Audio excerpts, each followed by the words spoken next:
उसी रचना को आगे बढ़ाते हुए संत कबीरदास जी ने कहा है, एक राम दशरथ का बेटा, बहुत बढ़िया, एक राम घट घट में लेटा, बहुत बढ़िया, एक राम है सकल पसारा, एक राम त्रिभुवन से न्यारा। बहुत बढ़िया, बहुत बढ़िया।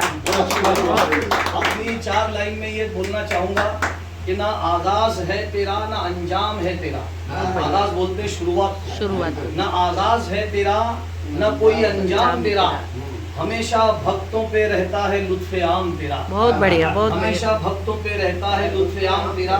तू ना अयोध्या में ना मथुरा में ना काशी में, फकत मेरे मन में है निवास है राम तेरा। बहुत बढ़िया, बहुत बढ़िया। मेरे मन में है निवास है राम तेरा। तो राम का नाम तो हम सभी ले रहे हैं, राम का नाम सभी ने जपा है। राजा बहुत सारे हुए हिंदुस्तान में, पर किसी के नाम की माला नहीं जपी जितनी राम नाम की माला जपी। बहुत बढ़िया। तो जब राम का नाम लक्ष्मण ने लिया तो मुझे आश्चर्य नहीं हुआ, राम का नाम सीता जी ने लिया तो मुझे आश्चर्य नहीं हुआ, राम का नाम जब हनुमान जी ने लिया तो मुझे आश्चर्य नहीं हुआ, बहुत बढ़िया। लेकिन जब राम का नाम विभीषण ने लिया तो मैं हैरत में पड़ गया। मैंने विभीषण से पूछा कि विभीषण, ताकत रावण के पास, दौलत रावण के पास, सोने की लंका रावण के पास, ज्ञान रावण के पास, वरदान रावण के पास, तूने राम का नाम क्यों लिया जिसने अपनी खड़ाओं तक अयोध्या में छोड़ दी और वनवास में राजधर्म निभाया। तो उसने कहा कि रावण के पास ज्ञान था, वरदान था, सभी कुछ था, लेकिन वो राम का चरित्र नहीं था। यही चरित्र है राम का जो उसे अमर बनाता है, और ये चरित्र ही संसार की आत्मा है। श्रीमद् भगवत गीता का श्लोक है, नैनन छद्दन्ति शस्त्राणि नैनन दहति पावका न चैनन क्लेदन्त्या पुनः शोषयति मारुता।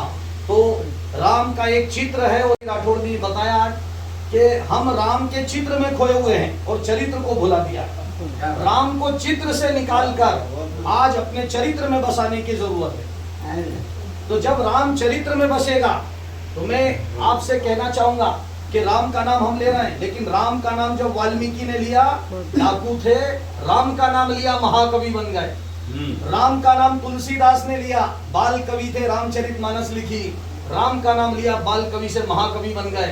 राम का नाम गांधी ने लिया, भारत के पुत्र थे, भारत के पिता राष्ट्रपिता बन गए। राम का नाम विभीषण ने लिया, राक्षस था, राम का नाम लिया, देवता बन गया, क्योंकि इन्होंने राम को चरित्र में बसाया था। और आज भी अगर हम चरित्र में राम को बसा लें तो ये हमारे पूरे समाज का कल्याण होगा। अल्लामा इकबाल जिन्होंने राम के बारे में एक नज्म लिखी है, अल्लामा डॉक्टर इकबाल जिन्होंने सारे जहां से अच्छा हिंदोस्तान हमारा लिखा था, उन अल्लामा इकबाल ने एक नज्म लिखी है राम के ऊपर कि इस देश में हुए हैं हजारों मलिक सरिश्त, मशहूर जिनके दम से है दुनिया में नामे हिंद, है राम के वजूद पर हिंदोस्तान को नाज, है राम के वजूद पर हिंदोस्तान को नाज, अहले नजर समझते हैं उसको इमाम हिंद, अहले नजर समझते हैं उसको इमाम। इमाम बोलते हैं सरदार को, जो सबका सरदार होता है, अरबी में उसको इमाम बोलते हैं, और उसको इमाम हिंद का नाम दिया है। तो इकबाल ने बना दिया कि आज राम का नारा लेकर के देश को तोड़ने की बात की जाती है, मंदिर मस्जिद का विवाद पैदा किया जाता है, हिंदू मुसलमान के झगड़े करवाए जाते हैं, लेकिन अगर कोई मर्यादा पुरुषोत्तम राम को पढ़ेगा तो जहां अल्लामा इकबाल का नाम आएगा वहीं मलिक मोहम्मद जायसी का नाम आएगा। फारसी की सबसे पहली रामायण दिल्ली के पुराने किले के म्यूजियम में रखी हुई है, और वो रामायण ऐसी है जो बिस्मिल्लाहिर्रहमानिर्रहीम से शुरू होती है। जैसा कभी आपने बताया, बिस्मिल्लाहिर्रहमानिर्रहीम वो आयत है जिससे कुरान शुरू होता है, और वो रामायण फारसी में दारा शिकोह ने नज़्म खुशतर के नाम से लिखी है।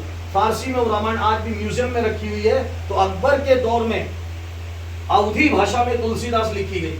अकबर के दौर में मुल्ला अब्दुल कादिर बदायूनी ने फारसी में ट्रांसलेशन किया रामायण का, और पूरे समाज में इसको फैलाया। आज भी इंडोनेशिया मुस्लिम मुल्क है, लेकिन उस मुस्लिम मुल्क में घर घर राम लीला होती है और राम के नाम का जप किया जाता है। और इंडोनेशिया वाले ये दावा करते हैं कि राम हिंदुस्तान में नहीं बल्कि इंडोनेशिया में जन्म हुआ है, और हम राम वाले हैं। वो राम का वो चरित्र है। तो आज मेरे साहित्यकार बंधुओं से मैं ये गुजारिश करूंगा कि हम हिंदी उर्दू के नाम पे विवाद पे, साहित्यकार में और नेता में यही अंतर होता है कि नेता बांटने का काम करता है और साहित्यकार जोड़ने का काम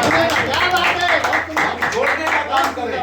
साहित्यकार जो होता है वो जोड़ने का काम करता है, और जो दिल को जोड़ दे, मन को जोड़ दे, संसार को जोड़ दे, वही साहित्य होता है, और उसी को जोड़ने वाला साहित्यकार होता है। बहुत बहुत धन्यवाद, बहुत बहुत शुक्रिया।